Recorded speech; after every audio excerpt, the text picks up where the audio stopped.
ಮೊಟ್ಟ ಮೊದಲನೇದಾಗಿ ನಮ್ಮೆಲ್ಲರಿಗೂ ಧ್ಯಾನ ಹೇಳ್ಕೊಟ್ಟಂತ ಧ್ಯಾನ ಗುರು ಡಾಕ್ಟರ್ ಸುಭಾಷ್ ಪತ್ರಿಜಿ ಅವರ ಪಾದಗಳಿಗೆ ನಮಸ್ಕರಿಸುತ್ತಾ, ಹಾಗೆ ಸ್ವರ್ಣಮಾಲಾ ಅಮ್ಮನವ್ರಿಗೂ ನಮಸ್ಕರಿಸುತ್ತಾ, ಹೆತ್ತ ತಂದೆ ತಾಯಿಗಳ ಪಾದಗಳಿಗೂ ನಮಸ್ಕರಿಸುತ್ತಾ, ನನಗೆ ಧ್ಯಾನ ಹೇಳ್ಕೊಟ್ಟಂತ ಗುರುಗಳಾದ ರಾಧಾ ಮೇಡಮ್ ಚಿಕ್ಕಬಳ್ಳಾಪುರ ಅವ್ರಿಗೂ ನಾನು ನಮಸ್ಕರಿಸುತ್ತಾ ಈ ದಿನದ ಸೆಷನ್ ಪ್ರಾರಂಭ ಮಾಡ್ತಾ ಇದ್ದೀನಿ.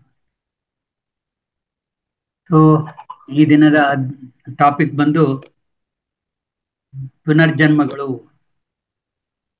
ಪುನರ್ಜನ್ಮಗಳು ಅಂದ್ರೆ ಎಲ್ಲರಿಗೂ ಗೊತ್ತಿದೆ ಪುನರ್ಜನ್ಮ ಅನ್ನೋದು, ಯಾರಿಗೂ ಗೊತ್ತಿಲ್ಲ ಅನ್ನಂಗಿಲ್ಲ. ಆದ್ರೆ ಭೌತಿಕ ಜೀವನದಲ್ಲಿ ಇದ್ದವ್ರಿಗೆ ಎಷ್ಟೋ ಜನಕ್ಕೆ ಅದೊಂದು ಸಂದೇಹ ಇರುತ್ತೆ. ಏನು, ನಾನು ಯಾರು, ಇದೇನು ಇಷ್ಟೇನಾ ನನ್ನ ಜೀವನ, ಮರಣದ ನಂತರ ಏನು ಜೀವನ ಅನ್ನೋದು, ಇವೆಲ್ಲ ಪ್ರಶ್ನೆಗಳು ಬಹಳಷ್ಟು ಜನಕ್ಕೆ ಬರ್ತಾನೆ ಇರುತ್ತೆ. ಅದು ಯಾವಾಗ ಬರುತ್ತೆ ಅಂದ್ರೆ, ಒಂದು ಯೌವನ ಆತ್ಮಗಳು ಮುಗಿಸಿ ಒಂದು ವೃದ್ಧ ಆತ್ಮಕ್ಕೆ ಬರ್ತಾ ಇದ್ದಾಗ ಈ ಪ್ರಶ್ನೆಗಳೆಲ್ಲ ಬರುತ್ತೆ.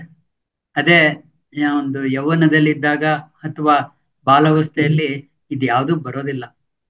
ಅಂದ್ರೆ ವೃದ್ಧಾತ್ಮ ಅಂತಂದ್ರೆ ವಯಸ್ಸಲ್ಲ ಮಾಸ್ಟರ್ಸ್, ಇಲ್ಲಿ ಒಂದು ಅನುಭವಗಳಾಗಿ ಕೊನೆಗೆ ಎಷ್ಟೋ ಮಾನವನಿಗೆ ಸುಮಾರು 300, 350, 400 ಜನ್ಮಗಳ ತನಕ ಜನ್ಮ ಇದೆ ಅಂತ. ನಮ್ಮ ಗೌತಮ್ ಬುದ್ಧ ಅವರು 400 ಜನ್ಮ ತಾಳಿದ ಮೇಲೆನೆ ಅವ್ರಿಗೆ ಒಂದು ಜ್ಞಾನೋದಯ ಆಗಿದ್ದು.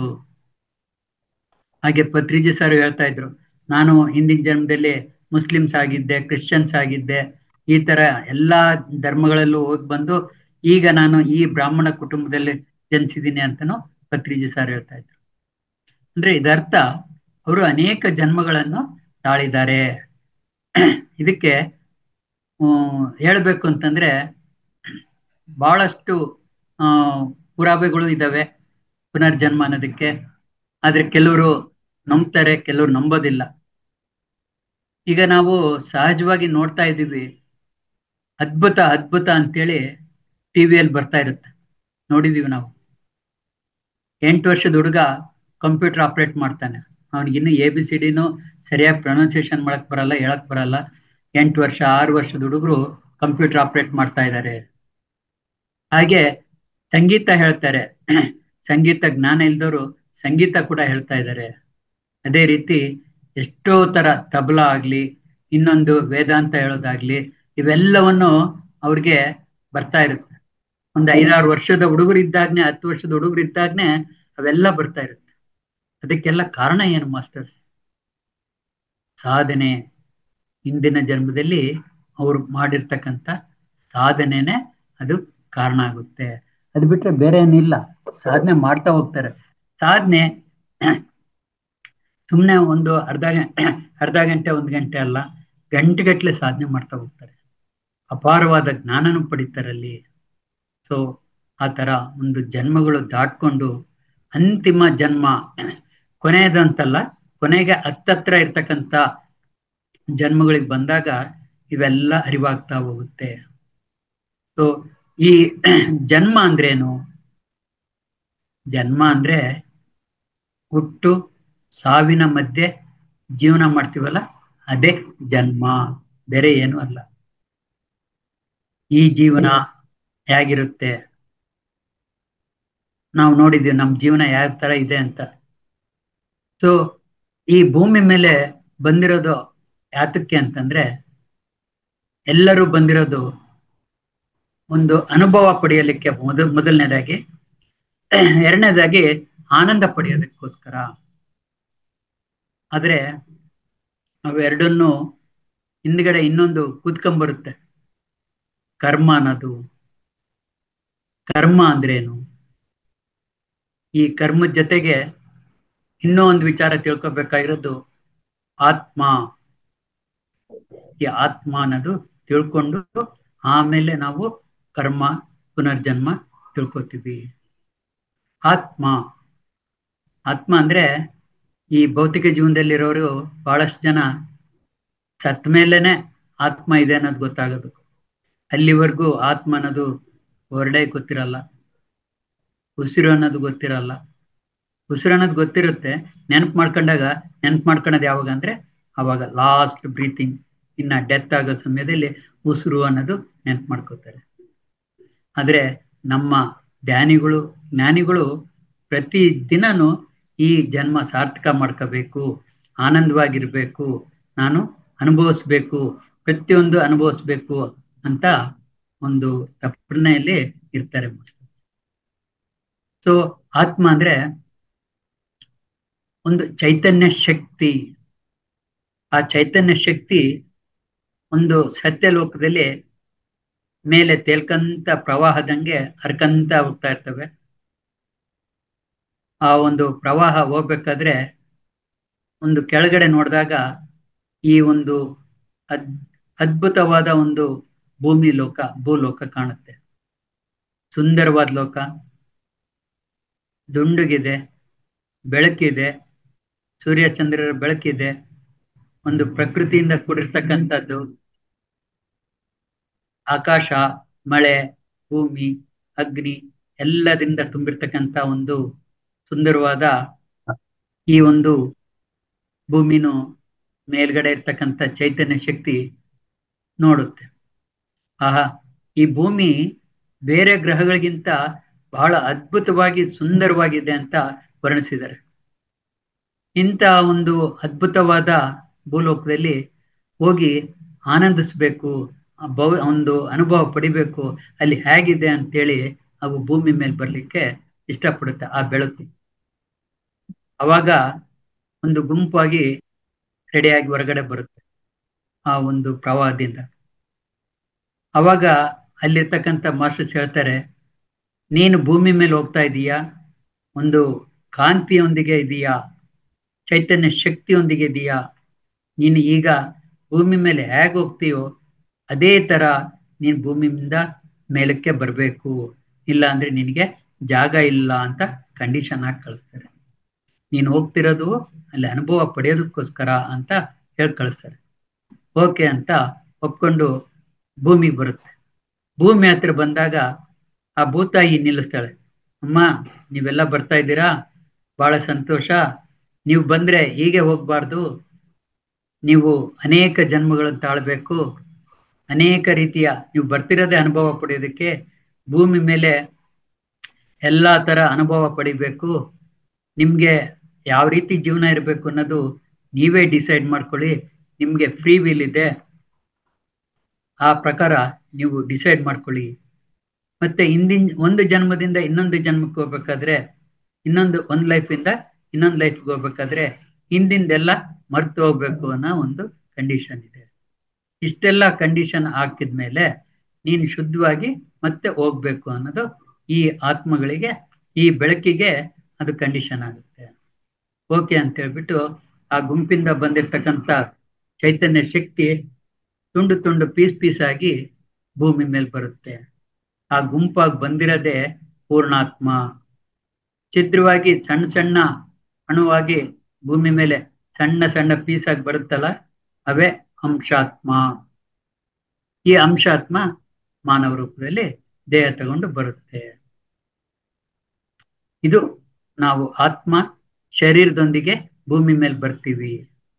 ಭೂಮಿ ಮೇಲೆ ಬಂದ್ಮೇಲೆ ಅನೇಕ ಜನ್ಮಗಳು ತಾಳ್ಬೇಕು ಅಂತ ಕಂಡೀಷನ್ ಇದೆಯಲ್ಲ, ಅದಕ್ಕೋಸ್ಕರ ನಾವು ಅನೇಕ ಜನ್ಮಗಳು ತಾಳ್ತಾ ಬರ್ತೀವಿ ಮಾಸ್ಟರ್ಸ್. ಒಂದೊಂದು ಜನ್ಮನೂ ಒಂದೊಂದು ತರ ನಾವು ಅನುಭವ ಪಡಿತಾ ಹೋಗ್ತೀವಿ. ಅದಕ್ಕೆ ಪತ್ರಿಜಿ ಸರ್ ಹೇಳ್ತಾ ಇರೋದು, ನಾವು ಭೂಮಿ ಮೇಲೆ ಬಂದಿರೋದು ದುಃಖ ಪಡೋದಕ್ಕಲ್ಲ, ನಾವು ಬಂದಿರೋದು ಆನಂದ ಪಡೋದಕ್ಕೆ, ಅನೇಕ ಅನುಭವಗಳನ್ನು ಪಡೆಯೋದಕ್ಕೆ, ಅನುಭವವನ್ನು ಪಡಿಬೇಕು ಅಂತ ಪತ್ರಿಜಿ ಸರ್ ಹೇಳ್ತಾ ಇದ್ದಾರೆ. ನೋಡಿ, ಇವತ್ತಿನ ದಿವಸ ನಾವು ನೋಡ್ತೀವಿ ಭೂಮಿ ಮೇಲೆ ಒಬ್ಬೊಬ್ರು ಒಂದೊಂದು ವೃತ್ತಿಯಲ್ಲಿದ್ದಾರೆ. ಪೊಲೀಸ್ ಡಿಪಾರ್ಟ್ಮೆಂಟ್ ನಲ್ಲಿ ಇರ್ತಾರೆ, ಒಂದು ಒಂದು ಬೇರೆ ಡಿಪಾರ್ಟ್ಮೆಂಟ್ ನಲ್ಲಿ ಅಧಿಕಾರಿಗಳಾಗಿರ್ತಾರೆ, ವ್ಯಾಪಾರಸ್ಥರಿರ್ತಾರೆ, ಅನೇಕ ತರದ ಕೆಲಸ ಮಾಡ್ಕೊಂಡು ಇರ್ತಾರೆ. ಯಾಕೆ? ಅವರೆಲ್ಲ ಆ ಜನ್ಮದಲ್ಲಿ ಒಂದೊಂದು ಅನುಭವ ಪಡೆಯೋದಕ್ಕೋಸ್ಕರ ಭೂಮಿ ಮೇಲೆ ಬಂದಿರ್ತಾರೆ. ಆ ಅನುಭವ ಪಡಿಬೇಕಾದ್ರೆ ಇನ್ನೊಂದು ಬರಬೇಕಲ್ಲ. ಈ ಒಂದು ಒಳ್ಳೆ ಕೆಲಸನೇ, ಒಳ್ಳೆ ಒಂದು ಆತ್ಮಗಳಾಗಿದ್ರೆ ಮತ್ತೆ ಅದಕ್ಕೆ ಪುನರ್ಜನ್ಮ ಅನ್ನೋದಿರಲ್ಲ. ಅದಕ್ಕೋಸ್ಕರ ಹಿಂದ್ಗಡೆ ಗುದ್ಕೊಂಡು ಬರುತ್ತೆ ಕರ್ಮ ಅನ್ನೋದು. ಕರ್ಮ ಅಂದ್ರೆ ಬೇರೆ ಏನು ಅಲ್ಲ ಮಾಸ್ಟರ್ಸ್, ಅದು ಒಂದು ಕೆಲಸ. ಆ ಕೆಲಸ ಒಳ್ಳೆ ಕೆಲಸ ಆಗಿರ್ಬೋದು, ಕೆಟ್ಟ ಕೆಲಸ ಆಗಿರ್ಬೋದು. ಆದ್ರೆ ಮಾನವನಾಗಿ ಬಂದ್ಮೇಲೆ ಕೆಟ್ಟ ಕೆಲಸನೇ ಹೆಚ್ಚಿಗೆ ಮಾಡ್ತಾ ಹೋಗ್ತಾನೆ. ಯಾಕಂದ್ರೆ ಅವನಿಗೆ ಅನೇಕ ಜನ್ಮಗಳು ಬೇಕು, ಒಂದು ಅನುಭವನ ಆಗ್ಬೇಕಲ್ಲ. ಅದಕ್ಕೋಸ್ಕರ ಈ ಭೂಮಿ ಮೇಲೆ ಅನೇಕ, ಭೂಮಿ ಮೇಲೆ ನಾವು ಬರೋದಕ್ಕಿಂತ ಮುಂಚೆ ಇನ್ನೂ ಹಲವಾರು ತರದ ಒಂದು ಜನ್ಮಗಳನ್ನು ತಾಳಿರ್ತೀವಿ. ಮಾನವ ಜನ್ಮಕ್ಕಿಂತ ಮುಂಚೆ ಖನಿಜ ಜನ್ಮ, ಖನಿಜವಾಗಿ ಎಷ್ಟೋ ವರ್ಷಗಳು ನಾವು ಭೂಮಿ ಮೇಲೆ ಇರ್ತೀವಿ. ಖನಿಜ ಅಂದ್ರೆ ಗೊತ್ತಿದೆಯಲ್ಲ, ಎಲ್ಲ ತರದ್ದು ಗುಡ್ಡ, ಮಣ್ಣು, ಕಲ್ಲು, ಬೆಳ್ಳಿ, ಬಂಗಾರ, ಹಿತ್ತಾಳಿ, ಈ ತರ ಅನೇಕ ಜನ್ಮಗಳು ತಾಳಿ ಲಾಸ್ಟಿಗೆ ವಜ್ರ ಬಂದು ವಜ್ರದಿಂದ ಸಸ್ಯಕ್ಕೆ ಕನ್ವರ್ಟ್ ಆಗ್ತೀವಿ. ಅಂದ್ರೆ ಎಷ್ಟು ಒಂದು ಆ ಅಷ್ಟು ಜನ್ಮ ಆಗ್ಬೇಕಾದ್ರೆ ಎಷ್ಟು ಸಾವಿರಾರು ವರ್ಷಗಳು ಆ ಒಂದು ಜನ್ಮದಲ್ಲಿ ಇರ್ತೀವಿ. ಆದ್ಮೇಲೆ ಸಸ್ಯಗಳು, ಗಿಡಗಳು ನೋಡ್ರಿ, ಖನಿಜದ ಜಾತಿಯಲ್ಲಿದ್ದಾಗ ಅವು ಸ್ಥಿರವಾಗಿರ್ತವೆ, ಅವಕ್ಕೆ ಚಲನೆ ವಲನೆ ಇರೋದಿಲ್ಲ. ಎತ್ಕೊಂಡು ಹೋಗ್ಬೇಕು ನಾವು, ಒಂದು ಪೀಸು ಬಂಗಾರ ಎತ್ಕೊಂಡು ಹೋಗ್ಬೇಕು ಅಂದ್ರೆ ಒಂದ್ ಕಡೆಯಿಂದ ಕೈಯಿಂದ ನಾವ್ ಎತ್ಕೊಂಡು ಹೋಗ್ಬೇಕು, ಅದಷ್ಟೇ ಮೂವ್ ಆಗಕ್ಕಾಗಲ್ಲ. ಆದ್ರೆ ಸಸ್ಯ ಜಾತಿ ಬಂದ್ಮೇಲೆ ಆ ಸಸ್ಯ ಜಾತಿ ಏನಾಗುತ್ತೆ, ಮೂವ್ ಆಗುತ್ತೆ. ಮೂವ್ ಅಂದ್ರೆ ಅಲ್ಲಾಡುತ್ತೆ, ಅದು ಆಹಾರ ತಗೊಳುತ್ತೆ, ಭೂಮಿಯಲ್ಲಿರ್ತಕ್ಕಂಥ ನೀರನ್ನು ಹೀರ್ಕೊಳ್ಳುತ್ತೆ, ಖನಿಜಗಳನ್ನು ಹೀರ್ಕೊಳ್ಳುತ್ತೆ, ಬೆಳೆಯುತ್ತೆ, ಒಂದು ಆಕ್ಸಿಜನ್ ಕೊಡುತ್ತೆ. ಸೊ ಇದೆಲ್ಲ ಚಟುವಟಿಕೆ ಒಂದು ಸಸ್ಯದಲ್ಲಿ ಬರ್ತಕ್ಕಂಥದ್ದು. ಇದರಲ್ಲೂ ಅನೇಕ ತರದ ಸಸ್ಯಗಳು, ಜಾತಿಗಳು, ಎಲ್ಲಾ ತರ ಗಿಡಗಳು, ಬಳ್ಳಿಗಳು, ಹೂ ಎಲ್ಲವನ್ನು ಆದ್ಮೇಲೆ ಮತ್ತೆ ಜಂತು ಜನ್ಮಕ್ಕೆ ಬರ್ತೀವಿ. ಜಂತು ಅಂದ್ರೆ ಭೂಮಿಯಲ್ಲಿ ಓಡಾಡ್ತಕ್ಕಂಥದ್ದು. ನೋಡಿದೀವಲ್ಲ ಜಂತುಗಳು, ಸಣ್ಣ ಸಣ್ಣ ಹುಳುಗಳು, ಎರೆಹುಳ ಅಂತೆ, ಈ ಸಣ್ಣ ಸಣ್ಣ ಮಳೆಗಾಲದಲ್ಲಿ ಬರ್ತಕ್ಕಂಥ ಹುಳುಗಳು, ಅವೇ ಎಷ್ಟೋ ಜನ್ಮಗಳು ತಾಳ್ಕಂತ ಬರ್ತೀವಿ. ಅದಾದ್ಮೇಲೆ ಪ್ರಾಣಿ ಜೀವನ ಬರುತ್ತೆ. ಪ್ರಾಣಿಗಳು ಎಲ್ಲಾ ತರ ಪ್ರಾಣಿಗಳು ಆಗಿ ನಾವು ಅನುಭವಿಸ್ತೀವಿ.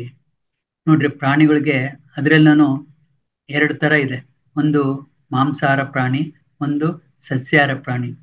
ಮಾಂಸಾಹಾರ ಪ್ರಾಣಿಗಳು ನೋಡಿದ್ರೆ ಅವು ವಿಚಿತ್ರವಾಗಿರುತ್ತೆ, ಕ್ರೂರವಾಗಿರುತ್ತೆ. ಅದ್ರ ಹಲ್ಲುಗಳು ಈ ತರ ಕೋರೆ ಹಲ್ಲುಗಳು ಇರುತ್ತೆ ಮೇಲೆ ಕೆಳಗಡೆ. ಯಾಕಂದ್ರೆ ಆ ಒಂದು ಮಾಂಸನ್ನು ಕಚ್ಚಿ ತಿನ್ನೋದು, ಜಗದು ತಿನ್ನೋದಕ್ಕೆ, ಕಚ್ಚೋದಕ್ಕೋಸ್ಕರ, ಪೀಸ್ ಮಾಡೋಕ್ಕೋಸ್ಕರ ಆ ಭಗವಂತ ಸೃಷ್ಟಿ ಆಗಿಟ್ಟಿರ್ತಾನೆ. ಆದ್ರೆ ಸಸ್ಯಾಹಾರದ ಪ್ರಾಣಿಗಳಿಗೆ ಆ ತರ ಇರೋದಿಲ್ಲ, ಸಾಫ್ಟ್ ಆಗಿರುತ್ತೆ ಹಲ್ಲುಗಳು, ಯಾವುದೇ ತರದ ಒಂದು ಕಚ್ಚಿದ್ರೂ ತೊಂದರೆ ಆಗ್ಬಾರ್ದು ಆ ತರ ಇರ್ತವೆ.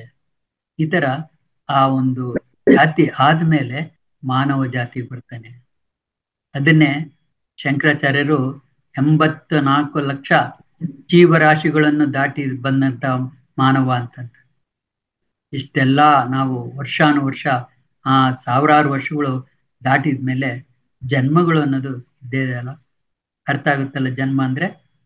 ಆ ಜನ್ಮಗಳು ಈ ಒಂದು ಮಾನವಕ್ಕೆ ಬರುತ್ತೆ. ಬಂದ್ಮೇಲೆ ಮಾನವ ಏನಾಗ್ತಾನೆ, ಒಂದೊಂದು ಕೆಲವು ವರ್ಷಗಳು ಕ್ರೂರವಾಗಿರ್ತಾನೆ. ತಂದೆ ತಾಯಿಗಳನ್ನು ಕೇಳೋದಿಲ್ಲ, ಅವ್ರನ್ನ ಹೊಡಿತಾನೆ, ಬೈತಾ ಇರ್ತಾನೆ, ಯಾರಿಗೂ ಮರ್ಯಾದೆ ಅನ್ನೋದು ಕೊಡಲ್ಲ. ಆದ್ರೆ ಒಳಗಡೆ ಹೆದರಿಕೆ ಇರುತ್ತೆ. ಒಂಥರ ತಾನೇ ಹಠವಾದಿಯಾಗಿ ಬೆಳೀತಾ ಬರ್ತಾನೆ. ಅದು ಎಷ್ಟೋ ಒಂದು 200 ಜನ್ಮ ತನಕ ಅದೇ ತರನೇ ಇರುತ್ತಂತೆ ಆತ್ಮ. ಅದು ಬಾಲಾತ್ಮ ಅಂತ. ಬಾಲಾತ್ಮ ಆ ತರ ಕೆಟ್ಟದಾಗಿ ಬಿಹೇವ್ ಮಾಡ್ತಾ ಬರುತ್ತೆ. ಅದಾದ ನಂತರ ಯೌವನ ಆತ್ಮ ಅನ್ನೋದು ಬರುತ್ತೆ. ಯೌವನ ಅಂದ್ರೇನೆ ಗೊತ್ತಾಗುತ್ತೆ, ಈ ಕಡೆ ಬಾಲನೂ ಅಲ್ಲ, ಈ ಕಡೆ ವೃದ್ಧನೂ ಅಲ್ಲ, ಎರಡರು ಮಧ್ಯ ಇರ್ತಕ್ಕಂಥದ್ದು. ಆಸೆ ಆಕಾಂಕ್ಷೆಗಳನ್ನು ಹೊಂದಿರ್ತಕ್ಕಂಥದ್ದು. ಜೀವನ ಹೆಂಗಿರ್ಬೇಕು ಅಂತ, ಒಂದು ಜೀವನಕ್ಕೆ ಏನ್ ಬೇಕು, ಯಾವ ತರ ಇರ್ಬೇಕು ಅನ್ನೋದು ಎಲ್ಲವನ್ನು ರೂಪಿಸ್ಕೊಂತ ಬರ್ತಾ ಇರುತ್ತ ಆತ್ಮ. ಸೊ ಇದು ಪ್ರೌಢಾತ್ಮ ಅಥವಾ ಯುವ ಆತ್ಮ ಅಂತಾನು ಹೇಳ್ತೀವಿ. ಇಂಥ ಆತ್ಮಕ್ಕೆ ಬಂದಾಗ ನಾನು ಯಾರು, ನಾನು ಯಾಕಿದ್ದೀನಿ, ನನ್ನ ಉದ್ದೇಶ ಏನು, ಜೀವನಕ್ಕೆ ಬಂದಿರೋದೇನು, ಈ ತರ ಅನೇಕ ಅನೇಕ ಅನೇಕ ಅನೇಕ ಪ್ರಶ್ನೆಗಳು ಆ ಉದ್ಭವ ಆಗ್ತಾ ಇರುತ್ತೆ. ಆದ್ರೆ ಅದಕ್ಕೆ ಯಾವುದೂ ಸಿಗೋದಿಲ್ಲ, ಏನೋ ಗೊತ್ತಾಗಲ್ಲ. ಏನೋ ಆ ಒಂದು ಜನ್ಮಗಳು ಆ ತರ ಕಳೀತಾ ಹೋಗ್ತೀವಿ, ಅನೇಕ ಅನುಭವಗಳನ್ನು ಪಡಿತಾ ಹೋಗ್ತೀವಿ. ಈ ಒಂದು ಜನ್ಮಗಳು ಆದ್ಮೇಲೆ ಕೊನೆಗೆ ಹತ್ತತ್ರ ಬರ್ತಾ ಹೋಗ್ತದೆ ಆತ್ಮಗಳು. ಅವಾಗ ನಾನು ಇನ್ನೂ ಸಾಧನೆ ಮಾಡಬೇಕು. ನಮ್ಮ ಪತ್ರಿಜಿ ಸರ್ ಅಂತವರು ಯಾರೋ ಒಬ್ರು ಗುರುಗಳು ಸಿಗ್ತಾರೆ. ನಮ್ಮ ಜೀವನ ಉದ್ದೇಶವೇನು, ನಾವು ಯಾವ ತರ ಬಾಳ್ಬೇಕು, ಹೆಂಗಿರ್ಬೇಕು ಅನ್ನೋ ಒಂದು ಜ್ಞಾನ ಕೊಡ್ತಾ ಹೋಗ್ತಾರೆ. ಈ ಜ್ಞಾನ ಅಪಾರವಾದ ಜ್ಞಾನ, ಇದಕ್ಕೆ ಕೊನೆ ಇಲ್ಲ ಮಾಸ್ಟರ್ಸ್. ಪತ್ರಿಜಿಯವರು ಒಂದು ವಾಕ್ಯ ಹೇಳಿದ್ರು, ಏನಂತ, ಶ್ವಾಸದ ಮೇಲೆ ಗಮನ ಕೊಡಿ ಅಂತ. ಒಂದೇ ವಾಕ್ಯ, ಅದನ್ನು ಹಿಡ್ಕೊಂಡು ಹೋದ್ರೆ ಎಷ್ಟು ನಾವು ಶ್ವಾಸ ಇದ್ರೆ ಶಿವ ಅಂತ ಹೇಳ್ತೀವಲ್ಲ, ಆ ಶಿವನ ಹತ್ರ ಹೋಗೋದಕ್ಕೆ ದಾರಿ ಆಗುತ್ತೆ ಮಾಸ್ಟರ್. ಇವತ್ತಿನ ದಿವಸ ಅವರು ಸ್ಟಾರ್ಟ್ ಮಾಡಿದಾಗ ಒಬ್ರಿಗೆ ಹೇಳ್ಬೇಕು ಅಂತಂದ್ರೆ ಎಷ್ಟೋ ದೂರ ಹೋಗಿ ಅವರು ಪ್ರಯಾಣ ಮಾಡಿ ಒಂದು ಧ್ಯಾನ ಹೇಳ್ಕೊಡ್ತಾ ಇದ್ರು. ಇವತ್ತಿನ ದಿನ ಝೂಮ್ನಲ್ಲಿ ನಾವು ಎಷ್ಟು ಜನಕ್ಕೆ ಕ್ಲಾಸ್ ಕೊಡ್ತಾ ಇದ್ದೀವಿ, ಎಷ್ಟು ಜನಕ್ಕೆ ಜ್ಞಾನ ಕೊಡ್ತಾ ಇದ್ದೀವಿ. ನಮ್ಮ ಈ ಒಂದು ಫೌಂಡೇಶನ್ ಏನಿದೆ, ಮಹಾವತಾರ್ ಫೌಂಡೇಶನ್, ಎಲ್ಲಾ ಭಾಷೆಯಲ್ಲೂ, ಕನ್ನಡ, ತೆಲುಗು, ಹಿಂದಿ, ಇಂಗ್ಲಿಷ್, 4 ಭಾಷೆಯಲ್ಲಿ 4 ಕಡೆನೂ ಎಲ್ಲಾ ಕಡೆಗೂ ಪ್ರಚಾರ ಮಾಡ್ತಾ ಇದೆ, ನಿರಂತರವಾಗಿ ಕೆಲಸ ಮಾಡ್ತಾ ಇದೆ. ಅದರಲ್ಲೂ ಕನ್ನಡದಲ್ಲಿ ಬೆಳಿಗ್ಗೆ, ಮಧ್ಯಾಹ್ನ, ರಾತ್ರಿ 2 ಹೊತ್ತು, 3 ಹೊತ್ತು, 4 ಹೊತ್ತನು ಕ್ಲಾಸಸ್ ಕೊಡ್ತಾನೆ ಇದ್ದಾರೆ. ಒಬ್ಬೊಬ್ಬ ಮಾಸ್ಟರಿಂದ ಒಂದೊಂದು ಜ್ಞಾನವನ್ನು ಪಡಿತಾ ಇದ್ದಾರೆ. ಅದ್ರ ಜೊತೆಗೆ ಆರೋಗ್ಯ ಸ್ವಸ್ಥ ಅಂತ, ಆರೋಗ್ಯವಾಗಿರ್ಬೇಕು ಅಂತಂದ್ರೆ ಏನ್ ಮಾಡ್ಬೇಕು, ಯಾವ ತರ ಇರ್ಬೇಕು ಅನ್ನೋದನ್ನು ಎಷ್ಟು ಅದ್ಭುತವಾಗಿ ನಮ್ಮ ಸರ್ ರಂಗನಾಥ್ ಸರ್ ಅವರು ಎಲ್ಲಾ ಕಡೆನೂ ಪ್ರಚಾರ ಮಾಡ್ತಿದ್ದಾರೆ. ಅವರ ಉದ್ದೇಶ ಏನಿದೆ, ಅವ್ರ ಉದ್ದೇಶ ಸರ್ವೇ ಜನ ಸುಖಿನೋ ಭವಂತು, ಎಲ್ರು ಚೆನ್ನಾಗಿರ್ಬೇಕು, ಸುಖವಾಗಿರ್ಬೇಕು ಅನ್ನೋದೇ ಉದ್ದೇಶ. ಆ ಉದ್ದೇಶದ ಮೇಲೆ ಅವರು ಈ ಒಂದು ಕ್ಲಾಸಸ್ನು ಎಲ್ಲ ಕೊಡ್ತಾ ಬಂದಿದ್ದಾರೆ. ನಾವು ಈ ಒಂದು ಜನ್ಮಗಳು ಬರ್ತಾ ಲಾಸ್ಟಿಗೆ ವೃದ್ಧಾತ್ಮಕ್ಕೆ ಬಂದಾಗ್ನೆ ಇವೆಲ್ಲ ಅರ್ಥ ಆಗೋದು. ನಾವು ಅನೇಕ ಜನ್ಮಗಳನ್ನು ತಾಳ್ತಾ ಬಂದಿದ್ದೀವಿ ಅಂತ ಹೇಳಿದ್ವಿ ಅಲ್ವಾ. ಈಗ ಅನೇಕ ಜನ್ಮಗಳು ತಾಳ್ಬೇಕಾದ್ರೆ ನಾವು ಯಾಕಪ್ಪ ಅನೇಕ ಜನ್ಮಗಳು ತಾಳ್ತಾ ಇದ್ದೀವಿ ಅಂದ್ರೆ, ನಮ್ಗೆ ಇಂದಿನಿಂದ ಒಂದು ಕರ್ಮ ಅನ್ನೋದು ಬೆನ್ನತ್ ಬರುತ್ತೆ. ಕರ್ಮ ಅಂದ್ರೆ ಕೆಲಸ. ಆ ಕೆಲಸ ಒಳ್ಳೇದಾಗಿರ್ಬೋದು, ಕೆಟ್ಟದಾಗಿರ್ಬೋದು, ಅದು ಆದಷ್ಟು ಕೆಟ್ಟದನ್ನೇ ಮಾಡಿಸ್ತಾ ಬರುತ್ತೆ. ಯಾಕೆ, ಇನ್ನು ಜನ್ಮಗಳು ಬೇಕು, ಅನುಭವಗಳು ಪಡಿಬೇಕು ಅನ್ನೋ ಉದ್ದೇಶದಿಂದ ಈ ಒಂದು ಕರ್ಮಗಳು ಬರ್ತಾ ಹೋಗುತ್ತೆ. ಅದೇನಾಗುತ್ತೆ, ಒಳ್ಳೆ ಕೆಲಸ ಮಾಡಿದ್ರೆ ಒಳ್ಳೆ ಒಂದು ಫಲ ಪಡಿತೀವಿ, ಕೆಟ್ಟದ್ ಮಾಡಿದಾಗ ಕೆಟ್ಟದಾಗಿ ನಾವು ಅನುಭವಿಸ್ಲಿಬೇಕಾಗುತ್ತೆ. ಇವತ್ತು ಭೂಮಿ ಮೇಲೆ ಅನೇಕ ಜನ ಯಾರೂ ಸುಖವಾಗಿಲ್ಲ ಅನ್ನತ್ತೆ ಹೇಳ್ಬೋದು. ಅವರಿಗೆ ಒಂದಲ್ಲ ಒಂದು ಕಷ್ಟಗಳು, ನೋವುಗಳು, ದುಃಖಗಳು ಇದ್ದೇ ಇದ್ದಾವೆ. ಯಾರೂ ಸುಖವಾಗಿಲ್ಲ ಮಾಸ್ಟರ್ಸ್. ಯಾತಕ್ಕೋಸ್ಕರ, ಹಿಂದಿನ ಜನ್ಮದ ಕರ್ಮದ ಫಲ ನಾವು ತಗೊಂಡು ಬಂದಿರ್ತೀವಿ. ನೋಡಿ, ಎಷ್ಟೋ ಜನ್ಮಗಳು ದಾಟಿರ್ತೀವಲ್ಲ, ಆ ಜನ್ಮದಲ್ಲಿ ಮಾಡಿರ್ತಕ್ಕಂಥ ಕೆಟ್ಟ ಕೆಲಸ ಮಾಡಿರ್ತಕ್ಕಂಥದ್ದು ಅದು ನಮ್ಮ ಒಂದು ಜೀವನದಲ್ಲಿ ಬರ್ತಾ ಇರುತ್ತೆ. ಈ ಕರ್ಮನು 3 ರೀತಿ ಹೇಳ್ತಾರೆ: ಸಂಚಿತ ಕರ್ಮ, ಪ್ರಾರಬ್ಧ ಕರ್ಮ, ಆಗಾಮಿ ಕರ್ಮ.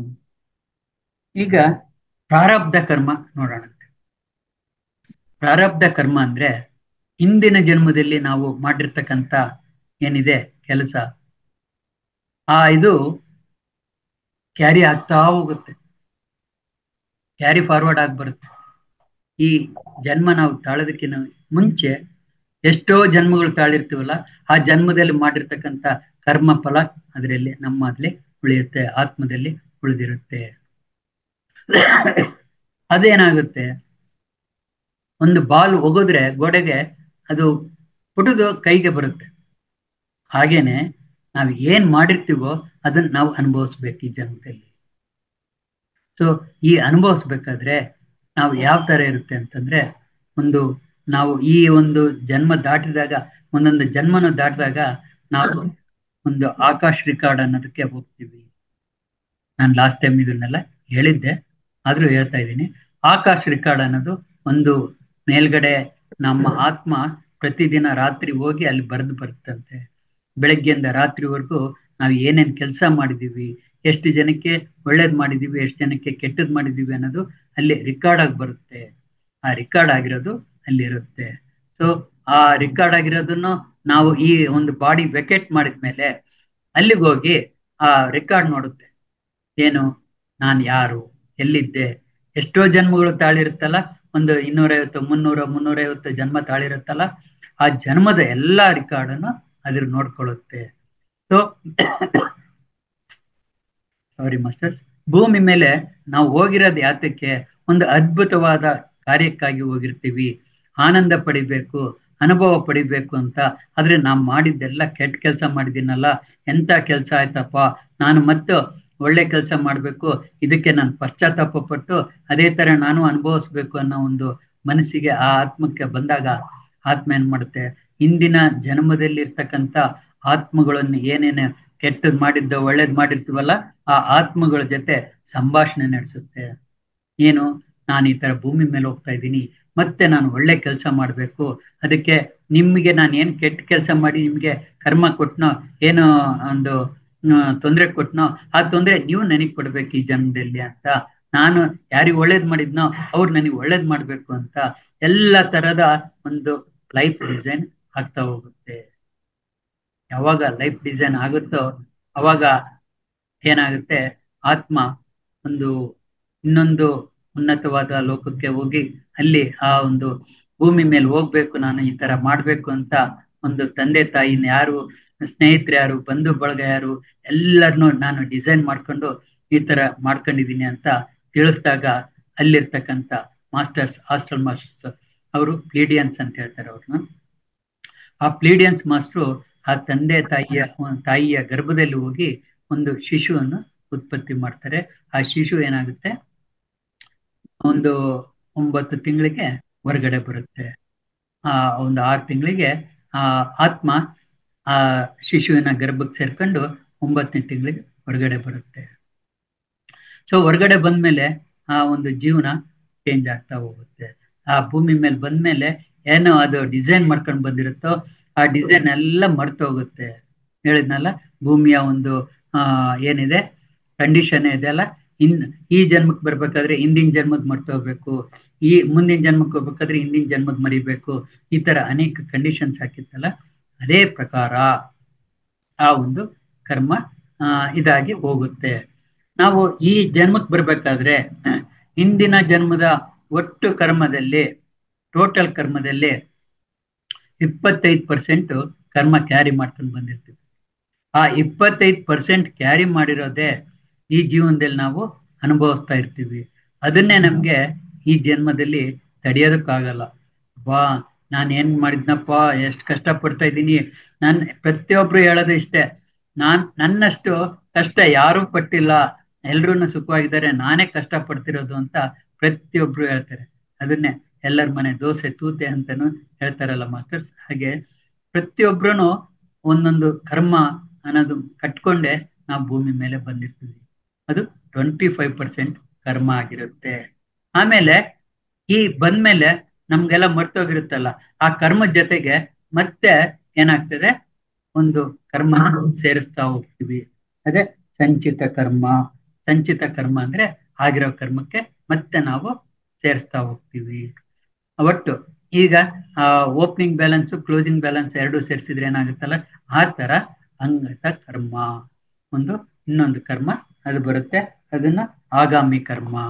ಈ ತರ ಕರ್ಮಗಳಲ್ಲಿ 3 ತರ ನಾವು ಕರ್ಮಗಳನ್ನು ಪಡ್ಕೊಂತ ಬರ್ತೀವಿ. ಯಾವಾಗ ಕರ್ಮ ಜಾಸ್ತಿ ಆಗ್ತಾ ಹೋಗುತ್ತೋ ಅವಾಗ ನಮ್ಮ ಕಷ್ಟ, ನೋವು, ದುಃಖ ಎಲ್ಲವೂ ಜಾಸ್ತಿ ಆಗ್ತಾ ಹೋಗುತ್ತೆ. ನಾವ್ ಏನ್ ಕೊಟ್ಟಿರ್ತೀವೋ ಹಿಂದಿನ ಜನ್ಮದಲ್ಲಿ ಅದನ್ನ ಈ ಜನ್ಮದಲ್ಲಿ ನಾವು ಪಡಿತಾ ಹೋಗ್ತೀವಿ. ಪಡೆದಾಗ ಏನಾಗುತ್ತೆ, ಕಷ್ಟ ಅನ್ನೋದೇ ಬರುತ್ತೆ ವಿನಃ ಸುಖ ಅನ್ನೋದು ಬರೋದಿಲ್ಲ. ಸುಖ ಅನ್ನೋದು ಯಾವಾಗ ಬರುತ್ತೆ, ನಮ್ಮ ಕರ್ಮ, ಕೆಟ್ಟ ಕರ್ಮ ಎಲ್ಲ ಕಳೆದ ಮೇಲೆ ಸುಖ ಅನ್ನೋದು ಬರುತ್ತೆ. ನೋಡಿ, ಈಗ ನಾವು ಎಷ್ಟೋ ಜನ ಈ ಒಂದು ಧ್ಯಾನಕ್ಕೆ ಸಿಗಕ್ಕಿಂತ ಮುಂಚೆ ಎಷ್ಟೋ ಕಷ್ಟಗಳನ್ನು ಅನುಭವಿಸ್ ಬಂದ್ವಿ, ನೋವುಗಳನ್ನು ಅನುಭವಿಸ್ ಬಂದ್ವಿ. ಆದ್ರೆ ಈ ಧ್ಯಾನ ಸಿಕ್ಕಿದ ಮೇಲೆ ಏನಾಗಿದೆ, ನಮ್ಗೆ ಖುಷಿಯಾಗಿದ್ದೀವಿ. ಈ ಒಂದು ಧ್ಯಾನ ಮಾಡ್ತಾ ನಮ್ಗೆ ಎನರ್ಜಿ ಬರುತ್ತೆ, ಎನರ್ಜಿಯಿಂದ ಜ್ಞಾನ ಬಂತು. ಅದನ್ನ ಹೇಳೋದು, ಧ್ಯಾನದಿಂದ ಧ್ಯಾನದಿಂದ ಜ್ಞಾನ, ಜ್ಞಾನದಿಂದ ಮುಕ್ತಿ. ಇದು ಪತ್ರಿಜಿಯವ್ರು ಕೊಟ್ಟಂತ ಕಾನ್ಸೆಪ್ಟು. ಅದೇ ರೀತಿ ನೋಡ್ರಿ, ಪತ್ರಿಜಿಯವ್ರು ಏನ್ ಹೇಳಿದ್ದಾರೆ, ಧ್ಯಾನ ಮಾಡಿ ಅಂತಾನು ಹೇಳಿದ್ದಾರೆ. ಧ್ಯಾನ ಜಗತ್, ಪಿರಮಿಡ್ ಜಗತ್, ಶಾಕಾರ ಜಗತ್. ಅದೇ ರೀತಿ ಸ್ವಾಧ್ಯಾಯ, ಸಜ್ಜನ ಸಾಂಗತ್ಯ, ಧ್ಯಾನ ಇದು ಮಾಡಬೇಕು ಅಂತ ಯಾತಕ್ಕೋಸ್ಕರ ಹೇಳಿದರೆ, ನಾವು ಯಾವಾಗ ಧ್ಯಾನ ಮಾಡ್ತೀವೋ ಅವಾಗ ನಮ್ಗೆ ಒಂದು ಕಾಸ್ಮಿಕ್ ಎನರ್ಜಿ ನಮ್ಮ ಬಾಡಿಯಲ್ಲಿ ಎಂಟ್ರಿ ಆಗಿ ನಮ್ಮ ಕರ್ಮನು ಕಳೆದೋಗುತ್ತೆ. ಅದನ್ನೇ ಕೃಷ್ಣ ಜ್ಞಾನಾಗ್ನಿ ದಗ್ಧ ಕರ್ಮಾಣಂ ಅಂತ ಭಗವದ್ಗೀತೆಯಲ್ಲಿ ಹೇಳ್ತಾರೆ. ಆ ಒಂದು ಜ್ಞಾನ ನಮ್ಮ ಒಂದು ಬೆಳೆಯೋದಕ್ಕೆ ನಮ್ಮ ಕರ್ಮ ಬೆಂಕಿಯಲ್ಲಿ ಸುಟ್ಟೋಗುತ್ತೆ. ಸುಟ್ಟೋದ್ಮೇಲೆ ನಮ್ಮ ಕರ್ಮ ಕಳೆದ್ಮೇಲೆ ನಾವೇನ್ ಮಾಡ್ತೀವಿ, ಒಂದು ಪವಿತ್ರವಾದಂತ ಸೋಲ್ ಆತ್ಮ ಆಗ್ತೀವಿ. ಆದಾಗ ನಾವು ಎಲ್ಲ ಮಾಡ್ತಕ್ಕಂಥ ಕೆಲಸಗಳು ಒಳ್ಳೇದಾಗಿರುತ್ತೆ. ಲೋಕ ಕಲ್ಯಾಣದ ಕೆಲಸಗಳನ್ನು ಮಾಡ್ತಾ ಹೋಗ್ತೀವಿ. ಒಳ್ಳೆ ಒಬ್ರಿಗೆ ಧ್ಯಾನ ಹೇಳ್ಕೊಡೋದಾಗ್ಲಿ, ಸೇವೆ ಮಾಡೋದಾಗ್ಲಿ, ಈ ತರ ಅನೇಕ ಸೇವೆಗಳನ್ನು ಮಾಡ್ತಾ ಹೋಗ್ತೀವಿ. ಇದಕ್ಕೆ ನಾವು ಅನೇಕ ಜನ್ಮಗಳು ತಾಳ್ಕೊಂಡ್ ಬಂದಿರ್ತೀವಿ. ಅದನ್ನೇ ಶಂಕರಾಚಾರ್ಯರು ಏನಂತಾರೆ, ಪುನರಪಿ ಜನನಂ ಪುನರಪಿ ಮರಣಂ. ಅಂದ್ರೆ ಭೂಮಿ ಮೇಲೆ ಬರ್ತಾ ಇರ್ಬೇಕು, ಹೋಗ್ತಾ ಇರ್ಬೇಕು, ಬರ್ತಾ ಇರ್ಬೇಕು, ಹೋಗ್ತಾ ಇರ್ಬೇಕು. ಯಾಕಂದ್ರೆ ಅನೇಕ ಜನ್ಮಗಳು ತಾಳ್ದಾಗ ಅನೇಕ ರೀತಿಯ ಅನುಭವಗಳನ್ನು ನಾವು ಪಡಿತೀವಿ. ಪಡೆದು ಆನಂದ ಪಡಿತೀವಿ. ನಂತರ ಎಲ್ಲ ನಮ್ಮ ಕರ್ಮಗಳೆಲ್ಲ ಕಳ್ಕೊಂಡ ಮೇಲೆ ನಾವು ಆನಂದ ಪಡಿತಾ ಬರ್ತೀವಿ. ಆನಂದ ಪಡೆದಾಗ ನಮ್ಮ ಜೀವನನೇ ಬೇರೆ ಆಗುತ್ತೆ ಮಾಸ್ಟರ್ಸ್. ಯಾವಾಗ್ಲೂ ನಾವು ಈ ಒಂದು ಜನ್ಮಕ್ಕೆ ಬಂದ್ಮೇಲೆ, ಈ ಅನೇಕ ಜನ್ಮಗಳು ದಾಟಿದ್ಮೇಲೆ ಈಗ ನಮ್ಗೆ ಕೊನೆ ಅಂತಿಮ ಜನ್ಮ. ಅದನ್ನೇ ಪತ್ರಿಜ ಸರ್ ಹೇಳ್ತಿದ್ರು, ಏನು ಯಾರು ನಮ್ಮ PSSM ನಲ್ಲಿ ಇರ್ತಕ್ಕಂಥ ಮಾಸ್ಟರ್ಸು ಯಾರು 18 ಸೂತ್ರಗಳನ್ನು ಫಾಲೋ ಮಾಡ್ತಾರೋ ಅವ್ರಿಗೆ ಡೈರೆಕ್ಟ್ ಆಗಿ ಅಂತಿಮ ಲೋಕಕ್ಕೆ, ಸತ್ಯ ಲೋಕಕ್ಕೆ ಕರ್ಕೊಂಡು ಹೋಗ್ತೀವಿ. ಅವ್ರು ಬೇಕಾದ್ರೆ ಅಲ್ಲೇ ಇದ್ದು ಅವ್ರ ಜೀವನ ನಡೆಸ್ಬೋದು, ಇಲ್ಲ ಅಂದ್ರೆ ಭೂಮಿ ಮೇಲೆ ಅವ್ರ ಇಷ್ಟ ಬಂದಾಗ ಬಂದು ಹೋಗ್ಬೋದು ಅನ್ನೋ ಒಂದು ಸಂದೇಶ ಕೂಡ ಕೊಟ್ಟಿದ್ದಾರೆ ಮಾಸ್ಟರ್ಸ್. ಅದೇ ರೀತಿ ಅನೇಕ ಜನ್ಮಗಳು ನಾವು ದಾಟ್ತಾ ಬಂದ್ವಿ. ಜನ್ಮಗಳು ಅಂದ್ರೆ ಒಂದು ಇದನ್ನು ಏನು ಹುಟ್ಟು ಸಾವಿನ ಮಧ್ಯೆ ಇರ್ತಕ್ಕಂಥ ಜೀವನನೇ ಜನ್ಮ. ಈಗ ಇದನ್ನು ಎಷ್ಟೋ ಜನ ಇದನ್ ಮಾಡೋದಿಲ್ಲ, ನಂಬೋದಿಲ್ಲ. ಪುನರ್ಜನ್ಮ ಅನ್ನೋದು ಇದೆ ಅನ್ನೋದು ಗೊತ್ತಿಲ್ಲ, ಅವರು ನಂಬೋದು ಇಲ್ಲ. ಆದ್ರೆ ಅನೇಕ ಸೈಂಟಿಸ್ಟ್ಗಳು ನಮ್ಮ ಭಾರತಕ್ಕೆ ಬಂದು ಅವರು ಇದನ್ ಮಾಡಿದ್ದಾರೆ, ಸ್ಟಡಿ ಮಾಡಿದ್ದಾರೆ. ಈ ಯಾವುದು ಉಪನಿಷತ್ಸು, ವೇದ, ಆಮೇಲೆ ಈ ಮಹಾಭಾರತ, ಇದು ಭಗವದ್ಗೀತೆ, ಇದರಲ್ಲೆಲ್ಲ ಕೊಟ್ಟಿರ್ತಕ್ಕಂಥದ್ದನ್ನು ಅವನ್ನೇ ಮಾಸ್ಟರ್ಸ್ ನಮ್ಗೆ ಜನ್ಮ ಇದೆ ಅಂತ ಕೃಷ್ಣ ಹೇಳ್ತಾನೆ ಅರ್ಜುನಂಗೆ.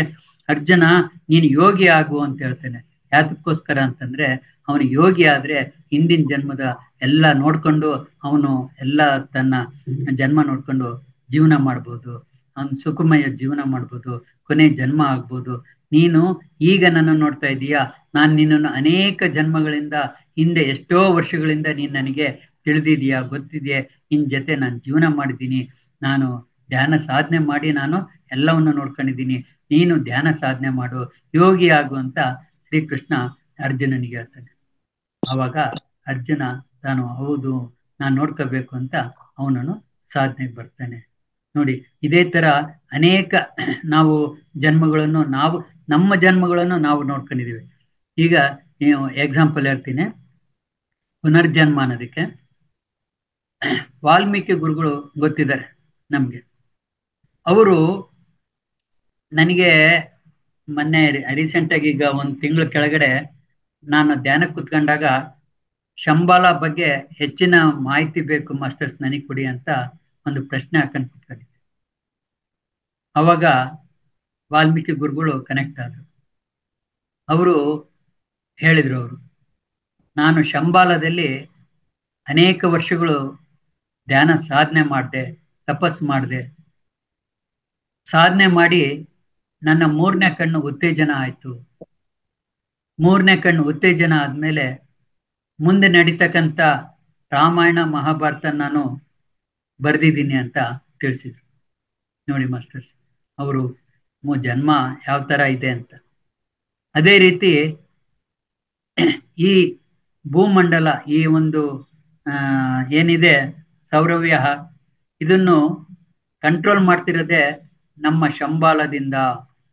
ಶಂಬಾಲದಲ್ಲಿ ಎಲ್ಲರೂ ಏಕತ್ವದಲ್ಲಿದ್ದಾರೆ. ಯಾರು ದೊಡ್ಡವರು ಸಣ್ಣವರು ಭೇದ ಭಾವ ಇಲ್ಲ, ಎಲ್ಲರೂ ಒಂದೇ. ಆ ಒಂದು ಏಕತ್ವದಲ್ಲಿ ಎಲ್ಲರೂ ಸಾಧನೆ ಮಾಡ್ತಾ ಇದ್ದಾರೆ. ಹಾಗೇನೆ ಈ ಒಂದು ಬ್ರಹ್ಮಾಂಡವನ್ನು ನಮ್ಮ ಶಂಬಾಲದಿಂದ ನಡೆಸ್ತಾ ಇದ್ದೀವಿ. ಈ ಶಂಬಾಲವನ್ನು ನಡೆಸ್ತಕ್ಕಂಥವ್ರು ಮಾರ್ಕಂಡೇಯ ಋಷಿಗಳು ಅಂತಾನು ಸಂದೇಶ ಕೊಟ್ಟರು. ಇದು ನನಗೆ ಬಂದಂತ ಒಂದು ಸಂದೇಶ. ಅದೇ ರೀತಿ ನಾನು ಇನ್ನೊಂದು ಹೇಳೋದಕ್ಕೆ ಇಷ್ಟಪಡ್ತೀನಿ. ಆ ವಾಲ್ಮೀಕಿ ಗುರುಗಳು ಆತ್ಮ ಇವತ್ತು ಭೂಮಿ ಮೇಲಿದೆ ಮಾಸ್ಟರ್ಸ್. ನಮ್ಮ ಕರ್ನಾಟಕದಲ್ಲೇ ಒಬ್ಬ ಮಾಸ್ಟರ್ ಇದ್ದಾರೆ. ಅವರು ಧ್ಯಾನ ಸಾಧನೆ ಮಾಡಿ ಧ್ಯಾನದಲ್ಲಿ ತಾನು ವಾಲ್ಮೀಕಿ ಅನ್ನೋದು ಗೊತ್ತಿಡ್ತಿದ್ದಾರೆ. ಯಾಕಂದ್ರೆ ಹುತ್ತದಲ್ಲಿ ವಾಲ್ಮೀಕಿ ಅಂದ್ರೆ ಗೊತ್ತಿದೆ. ಸಾಧನೆ ಮಾಡೋಕ್ಕಿಂತ ಮುಂಚೆ ರತ್ನಾಕರ, ಆತ ಕಳ್ಳನಾಗಿದ್ದ, ದರೋಡೆಕರಾಗಿದ್ದ. ಒಂದು ಮರದ ಕೆಳಗಡೆ ಕುತ್ಕೊಂಡು ರಾಮ ರಾಮ ರಾಮ ಅಂತ ರಾಮನ ಒಂದು ನಾಮವನ್ನು ಜಪಿಸುತ್ತಾ ತನ್ನ ಮೈ ಮರೆತು ಕುತ್ಕೊಂಡಾಗ ಸುತ್ತಲೂ ಒಂದು ಹುತ್ತ ಬೆಳೆಯುತ್ತೆ, ಹಾವಿನ ಹುತ್ತ. ಅದು ನಮ್ಮ ನಾರದ ಮುನಿಗಳು ನೋಡಿ ಆ ಹುತ್ತವನ್ನು ತೆಗೆದುಬಿಟ್ಟು ನೋಡಿದಾಗ ಅವರೇ ಹೇಳ್ಕೊಟ್ಟಂತ ವಾಲ್ಮೀಕಿ ಋಷಿಗಳು ರತ್ನಾಕರ ಅನ್ನೋರಿಗೆ ಹೇಳ್ಕೊಟ್ಟಿದ್ರಲ್ಲ, ಅವರೇ ಇರ್ತಾರೆ. ಸೊ ನೀನು ಇಷ್ಟು ಸಾಧನೆ ಮಾಡಿದ್ಯಾ, ನಿನಗೆ ಇನ್ಮೇಲೆ ವಾಲ್ಮೀಕಿ ಅಂದ್ರೆ ಸಂಸ್ಕೃತದಲ್ಲಿ ಹುತ್ತ ಅಂತ ಆ ಹೆಸರನ್ನು ಅವ್ರಿಗೆ ಕೊಟ್ರು. ಇದು ನಮ್ಗೆ ಗೊತ್ತಿರೋ ವಿಚಾರಗಳೇ. ನಾವು ಯಾವಾಗ ಧ್ಯಾನ ಸಾಧನೆ ಮಾಡ್ತೀವೋ ಅವಾಗ ನಮ್ಮ ಹಿಂದಿನ ಜನ್ಮನೆಲ್ಲ ನಾವು ನೋಡ್ಕೊಂತೀವಿ ತರಡೆಯಿಂದ. ಅದೇ ರೀತಿ ಮಾಸ್ಟರ್ ಒಬ್ರು ಅವರು ಜನ್ಮನು ನೋಡ್ಕೊಂಡ್ರು. ಹುತ್ತ ಆಗಿದ್ದು, ಒಳಗಡೆ ಕುತ್ಕೊಂಡು ಧ್ಯಾನ ಮಾಡ್ತಾ ಇರ್ತಕ್ಕಂಥದ್ದು. ಋಷಿಗಳು ಬಂದು ಯಾರು ನಾರದ ಋಷಿಗಳು ಬಂದು ಅವ್ರಿಗೆ ಹೇಳಿದ್ದು ಎಲ್ಲ, ಅವೆಲ್ಲ ನೋಡ್ತಿದ್ದಾಗ ಅವ್ರ ಮೈಯೆಲ್ಲ ಬಿಸಿ ಬಿಸಿ ಬಿಸಿ ಉರಿತಾ ಇತ್ತು.